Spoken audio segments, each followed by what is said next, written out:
किसी को सिगरेट का नशा, किसी को शराब का नशा, किसी को चाय का नशा, ये भी तो नशा ही होता है।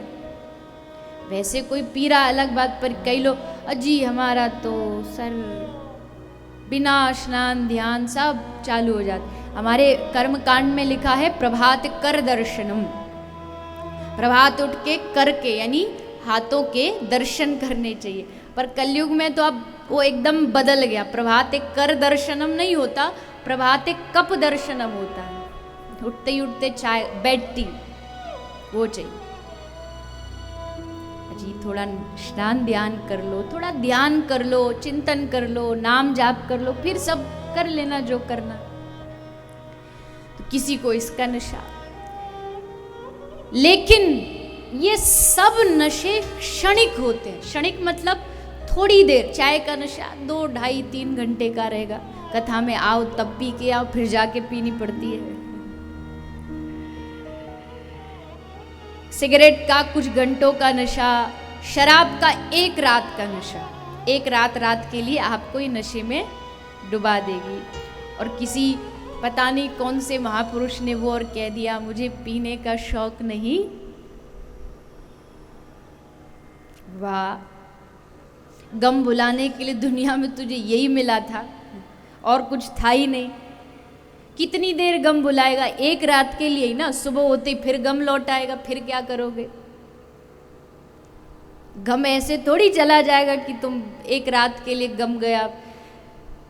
1 रात का नशा। लेकिन नानक कहते हैं, गुरु नानक देव का वाक्य है, और नशे सब रेंगने उतर जाए प्रभात, और नशे सब रेंगने उतर जाए प्रभात, पर नाम खुमारी नानका चढ़ी रहे दिन रात। नानक कहते नाम की जो खुमारी है, नाम का जो नशा है, ये दिन रात चढ़ा रहता है। वो सोएगा तो भी नशे में, वो जगेगा तो भी नशे में, वो खाएगा तो भी नशे में, वो भगवान नाम के नशे में डूबा रहेगा, डूबा रहेगा। वो नशा नाश करता है, पर ये नशा जीवन बदल देता है। ये नशा जीवन परिवर्तित कर देता है। तो छोटे नशे अपने आप छूट जाएंगे, लेकिन उसके लिए बड़ा नशा पकड़ना पड़ेगा। अच्छा, अब अगली बात ये है, चलिए शराब तो आपको कहीं मिल जाएगी, नशे वाली चीज़ कहीं भी मिल जाएगी, पर ये जो नाम का नशा है, नाम की खुमारी है, ये कहाँ से मिलेगी? ये कौन देगा?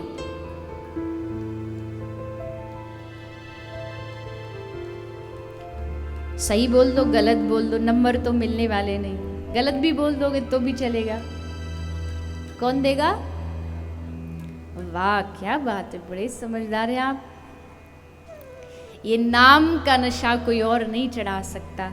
ये नाम का नशा, भक्ति का नशा चढ़ा सकते हैं केवल और केवल हमारे सद्गुरुदेव। गुरु ही वो एक माध्यम है जो नशे में डुबाता है। गुरु ही वो माध्यम है जो हमें भगवत भक्ति की ओर भटको हुओं को मार्ग पर लेके आने का काम एक सद्गुरु का होता है। गुरु का अर्थ ही है जो अंधकार से प्रकाश की ओर लेकर के जाता हो। अज्ञान तिमिरांधस्य ज्ञानंजन शलाकया, जो हमारे जीवन को प्रकाश से भर दे वो गुरु, जो हमारे जीवन को परोपकार से भर दे वो गुरु। और याद रखना, अगर जीवन में सच्चा सद्गुरु प्राप्त हो गया तो आपको भगवान के पीछे नहीं जाना पड़ेगा, भगवान स्वयं आपके पीछे पीछे चल के आएंगे। गुरु का इतना महत्व शास्त्रों ने गाया है। सारी धरती को भी लेखनी बनाया जाए, समुद्र के जल को शाही बनाया जाए, तो भी गुरु की महिमा का वर्णन नहीं कर सकता। लेकिन हम अज्ञानियों ने गुरु को आज के समय में बड़ा सस्ता समझ लिया। और बम्बैया भाषा में तो चाय वाला भी होता ना, उसको भी कहते हैं गुरु इधर आ। इतना सस्ता हमने इस शब्द को समझ लिया। गुरु जिसका मन किया उसको बना लिया, जब मन किया छोड़ दिया, जब मन किया दूसरा बना लिया।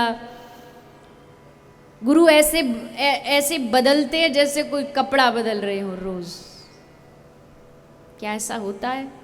कदापि नहीं। एक बार गुरु चरणों में सर झुका दिया तो उसके बाद फिर वह उस दर से सर उठना नहीं चाहिए। एक बार समर्पण हो गया तो अब संपूर्ण जीवन उस गुरु के चरणों में, और गुरु के चरणों में जो शक्ति होती है ना, वो दुनिया में किसी स्थान पर नहीं। गुरु गुरु होता है।